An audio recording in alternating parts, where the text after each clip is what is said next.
Hey guys, this is Mel, and I'm back to talk about Legends of Tomorrow, episode 415, titled Terms of Service, which premiered Monday, May 13th, 2019 on the CW. I'm recording on the following day, the 14th, so it's less than 24 hours since the episode is aired. But huge spoiler alert, if you haven't seen already, please go do so first, and then come back and see what I have to say about the episode. Otherwise, my other video reminders are up on screen. Take a moment to remind yourselves of those. A quick YouTube shout out to Maria Lira, who left another comment with a very good question in my last video about the way the demon possessions are being portrayed on Legends of Tomorrow. It's a little, there's some inconsistencies, I will say. So it was great evidence that that was brought into the question, and it had me also scratching my head at it too. So there's that. But I'm gonna try to do this in 15 minutes. So let's start the clock.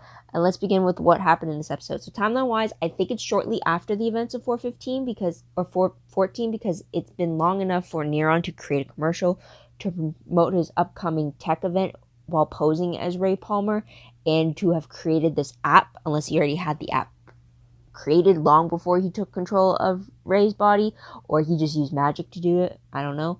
But also, Neron specifically states that Ray Palmer has been cut out of the public eye for the last 2 years. I don't know if that's accurate or not. I mean, what happened 2 years ago? That was during the whole Legion of Doom thing for Ray. So there's that. But episode reminder, I will have to say it's the exposure of the magical community to the world. So there's that, and the villains being Neuron, Tabitha, and the Triumvirate in Hell. They're kind of like the minor out of the three, but there's that. So episode breakdowns are the storylines. I guess you could say I picked up on 3 different ones. First one being Neuron's contract app, second one being Gary's wishes, and the third one being the journey to hell. So Gary, with the first storyline, Neuron exposes the magical world during this Palmer X tech event, and so he exposes the magical world to entice people to download his monster hunting app so that it gets them to unknowingly sign over their soul to him once they have the app, in hopes that people want the app to help them track down these magical creatures. So there's that little bit there. Now, a second storyline with Gary's wishes, we get Tabitha trying to get Gary to wish harm to the legends for the way they treated him, and Gary instead makes these harmless wishes to protect the legends from Tabitha's wrath. And instead, Tabitha tricks Nora to take her fairy godmother curse, which makes her magic dependent on her human charges with their wishes, and it sets her free. So they're kind of their styles of fashion switch because of that. And we also see Charlie being captured while other magical creatures escaped to the Brave Rider, which is all Neuron and Tabitha need because they plan on using a monster attack, and now that they have Charlie, they could have all types of monsters because of her shape-shifting ability. So there's that. Now with the third storyline with Journey to Hell, we see Constantine confirming that Neuron is trying to take the Hell throne with his whole soul collection theme. So to try to get ahead of that, he makes a deal with the Triumvirate to save and so in exchange of having Ray's soul back, he'll help the Triumvirate stop Neuron from trying to take the throne. Instead, the Triumvirate throws a curveball and says you can have the option of either Ray or Astra. Constantine picks Astra, but she actually refuses. She's grown up and her soul has been corrupted for as long as she's been down there. So there is that. I will say this, the Triumvirate consists of 3 members, and they all have very familiar demonic names. First off being Satan, Beelzebub, which I remember specifically from the Chilling Adventures of Sabrina, and I don't know the third one. It was very quick. I know it starts with the B. YouTube says or the IMBD says it's Belial. I could have sworn it was like Belfor, the demon of sloth, but I could be wrong. So I'll definitely, by the time I'm editing this, hopefully I have a correct answer by then. But there's that. And we also see the Triumvirate capturing and torturing Constantine like they originally planned. So there's that. Last moments of the episode show Kid Zari of 2019 seeing the dragon egg hatch and introducing herself to it. Kind of similar to Kid Ray doing the same to Gumball, the Dominator baby. So there's that. Tidbit-wise, let's move on to that. We do see adult Zari accidentally leaving the dragon egg with her kid self. We also see that this is before her brother was born because her mom is pregnant at this time. So there's that. We also do find out a little bit about Zari's childhood and the fact that in 2021, it was when her family had to move to a little more of a unsavory part of town because of the whole uprising with the within the city. So there's that. We do find out that Gary has not one, not two, but 3 nipples now, and one of them being the demon nipple, I believe. So that was disturbing there. We also see Mona growing weaker due to Neuron's torturing of her, and Nora trying to do everything she could to save Mona. We also see Sarah and Ava tap dance due to one of Gary's wishes. And we see Gary sending Nora, though he thinks it's Tabitha, to hell to help Constantine save Ray. He doesn't look when he makes the wish. And also we hear that Tabitha claims that Neuron saved her in hell, and then their true love grew from there. But I don't know if I believe her, since in the end she tricked Nora, so I don't know if anything she revealed to her was actually true or not. So take that with a grain of salt. Now, moving on to the most shocking moment of the episode, I think it was the fact that Neuron exposed the magical community. I mean, this whole time I've been wondering why they would go with the whole Hayworld amusement park with the magical creatures on display and everything like that.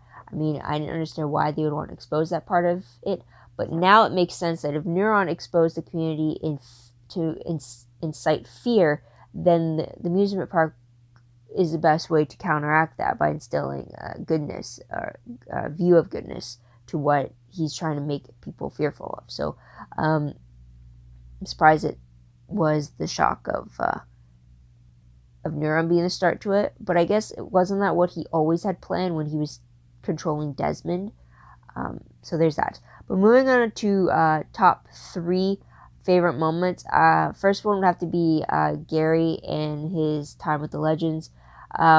Specifically during the whole confessional, where Gary explained to the Legends that he did his wishes to protect them because Tabitha was trying to get them to be victims of his wishes instead. So he was making these ridiculous ones just to pretty much spend time with them, but in a way still protect them from her.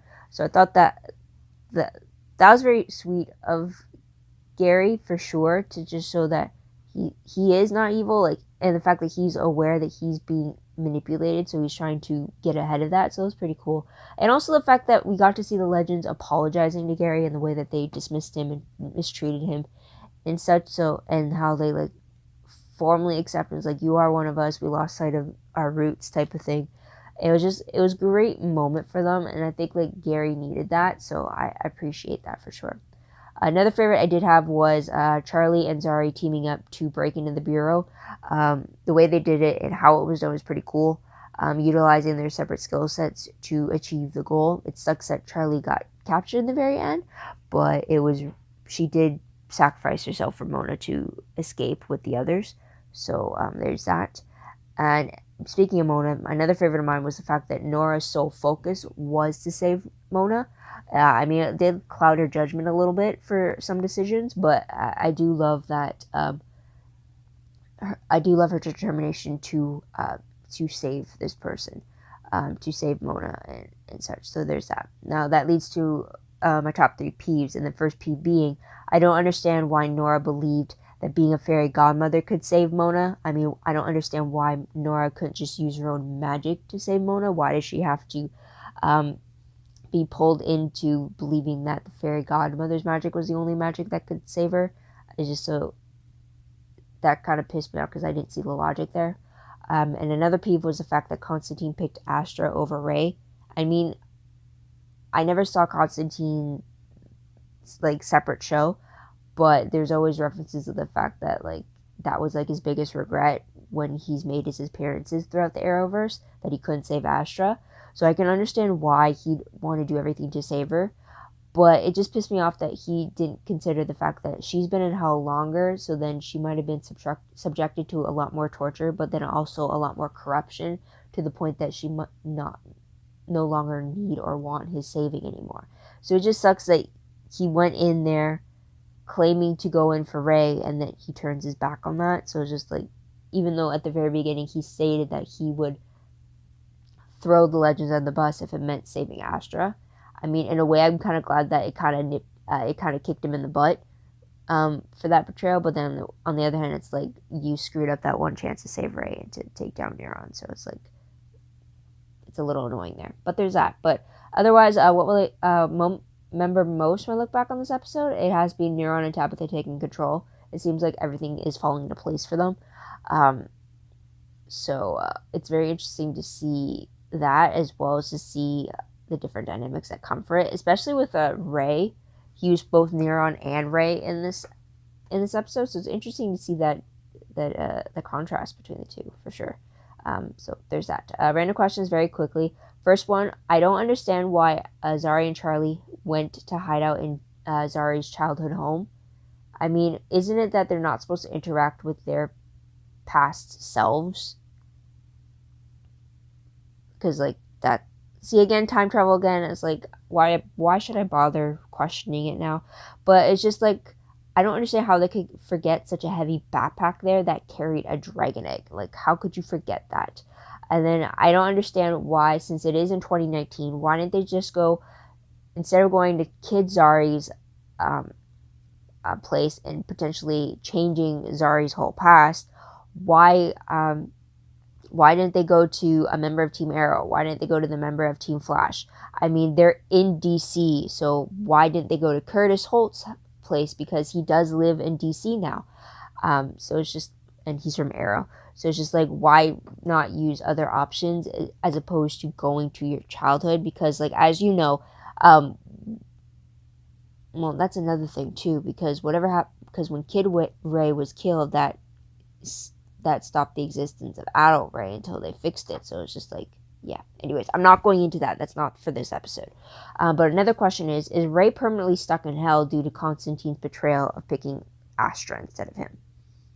I hope not, but I don't know how they're gonna save him. So there's that. But moving on to predictions very quickly, based off the promo for 416, this is the season finale, but it looks like we see Neuron bringing fear to the world. We also see the Legends wanting to show the world that the creatures are magical, not fearful. And they do that by making Hayworld operational, and they're running the show. You kind of see it in a big ring circus type of thing too. So there's that. The synopsis for the episode reads that while on a mission to find Ray, Constantine and Nora discover Neuron's evil plan. Nate convinces the Legends to think outside the box and suggests a dangerous plan to unite magical creatures and people to save the world. So that has to be with the amusement park. So there's that. But from all this that's happening now, and the fact that the magical community is going to be exposed to the world, I'm wondering if they will truly keep this exposure, or if they're going to do a memory wipe for a lot of people. Because if they do keep it as a public knowledge thing, then is that going to trickle down and affect Arrow and the Flash and what those people are made aware of?